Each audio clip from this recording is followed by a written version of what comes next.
कानी बहू।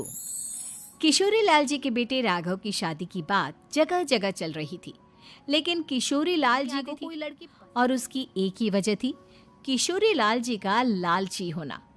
उनको लड़की वालों से मोटा दहेज चाहिए था और इसी चक्कर में पैसे वाले के घर अपने बेटे का रिश्ता लेकर पहुंचे। उस आदमी का नाम था ओम प्रकाश। देखे किशोरी लाल जी, और मेरी सारी संपत्ति जायदाद सब कुछ मेरी बेटी नैना का ही है। पापा, नाम से लगता है बहुत खूबसूरत होगी। कितना अच्छा नाम है ना, नैना। ओ वैसे बात तो सही है आपकी। अब इतना पैसा है, इकलौती बेटी, आप भी क्या करेंगे, सब कुछ उसे ही देंगे ना। बिल्कुल ठीक पहचाना आपने। बस बेटी की शादी और सारी जायदाद उसके नाम। बिना देखे हाँ कर दीजिए ना, इतना अच्छा रिश्ता फिर कहाँ मिलेगा, माला माल हो जाएंगे हम। मैं अपनी बेटी को बुलाता हूँ। अरे नहीं नहीं नहीं नहीं, आपकी बेटी का नाम नैना है, सुंदर होगी। रहने दीजिए अंकल, मैं तो आपकी बेटी के नाम से ही इतना खुश हो गया हूँ कि उसे बिना देखे शादी करने को तैयार हूँ। अब तो मैं उसका चेहरा सीधे शादी के बाद ही देखूंगा। और इस तरह राघव नैना का चेहरा नहीं देखता है।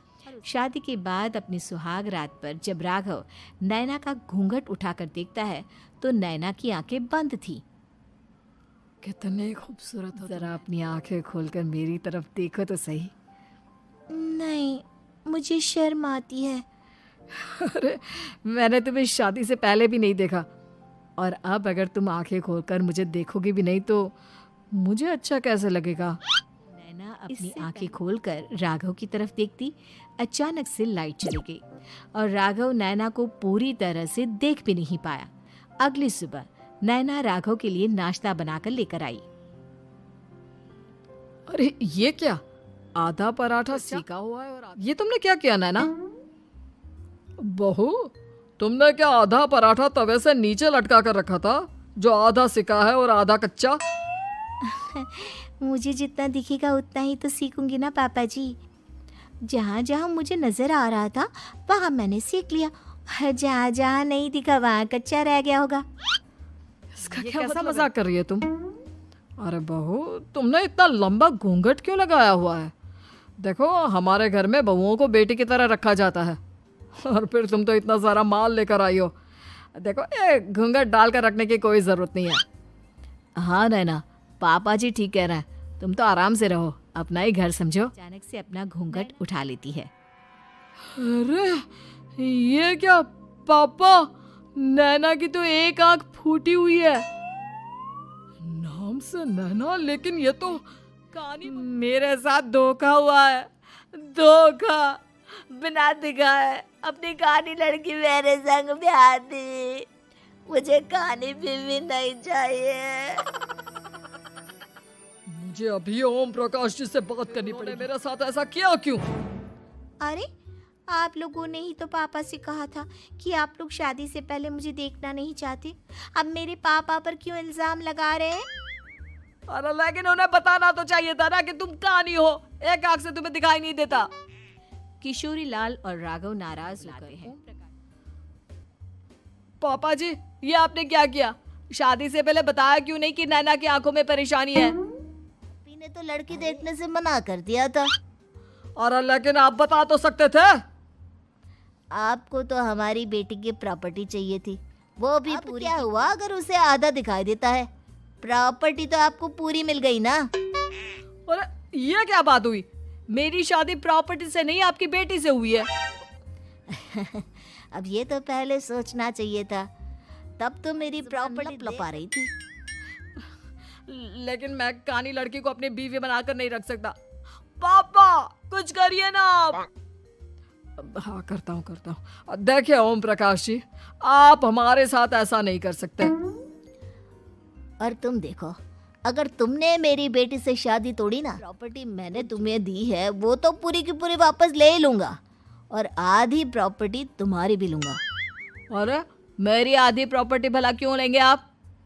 इसलिए क्योंकि मेरी बेटी को आधा नजर आता है और उसकी नजर अभी तक तुम्हारी आधी जायदाद पर ही पड़ी है। से निकालोगे तो कुछ तो लेकर जाएगी ना। और अगर हम आपकी बेटी को अपने घर की बहू बनाकर रखे तो? तो तुम्हारी पूरी प्रॉपर्टी तुम्हारी ही दिया है ना, उसमें से बस मैं आधा लेकर जाऊंगा। अरे लेकिन अब आप अपनी दी हुई प्रॉपर्टी में से आधी वापस क्यों लेकर जाएंगे? अगर मैं आपकी बेटी को अपनी पत्नी बनाकर रखने को तैयार हूँ तो। कि भविष्य में अगर तुम मेरी बेटी को धोखा दो तो उसके पास कुछ तो रहे जो पति का हो। वैसे मेरे पास तो बहुत कुछ है, लेकिन अपने पति की कोई निशानी तो उसके पास होनी चाहिए ना। मेरी बेटी को कहानी कहा तो तुम्हें प्रॉपर्टी भी कहानी ही मिलेगी, पूरी नहीं। जमाए राजा। किशोरी लाल और राघव समझ चुके थे कि वो बुरी और अब उनके पास वहां से निकलने का कोई चारा नहीं है। अब समझ में आया ना, लालच बुरी बला होती है। एक तो तुम्हें प्रॉपर्टी मिली, उसमें तुम्हें नखरे भी दिखाने हैं। आए बड़े, चुपचाप बैठो दोनों। कुछ दिनों के बाद नैना राघव की कार लेकर बाजार घूमने निकलती है और जब कार लेकर वापस आती है, ये क्या? एक तरफ से मेरी गाड़ी पूरी खराब, तुमने मेरी गाड़ी को किसी दूसरी गाड़ी के साथ एक्सीडेंट किया है। अरे अरे कितना बड़ा नुकसान कर दिया तुमने बहू। वो क्या है ना पापा जी, मुझे एक आंख से दिखाई नहीं दे रहा था, सामने से गाड़ी मुझे तो सिर्फ आधा ही दिखाई दिया और वो गाड़ी मेरी कार से रगड़ते हुए निकल गई। अब मैं क्या करूं बताओ? आप इसे ठीक कराने के पैसे कौन देगा? तुम्हारे पापा। इस तरह से बात की? अभी रुको। नैना राघव की शिकायत ओम प्रकाश को कर देती है। देखो राघव, अब जो मेरी आधी प्रॉपर्टी तुम्हारे पास थी ना, उसमें से आधी और मैं लेकर जाऊंगा, क्योंकि तुमने मेरी बेटी को। अरे नहीं नहीं पापा जी, गलती हो गई, माफ कर दो। गलती की तो कोई गुंजाइश ही नहीं। अगली बार मेरी बेटी को डांट से आधी और ले जाऊंगा।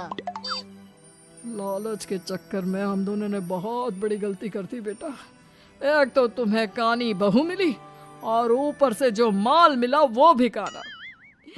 इस तरह राघव की हर एक गलती पर ओम प्रकाश उसकी प्रॉपर्टी का आधा आधा हिस्सा लेकर अपना सारा माल वापस ले गया और राघव को कानी बीवी से काम चलाना पड़ा। भाई बुरी बला है।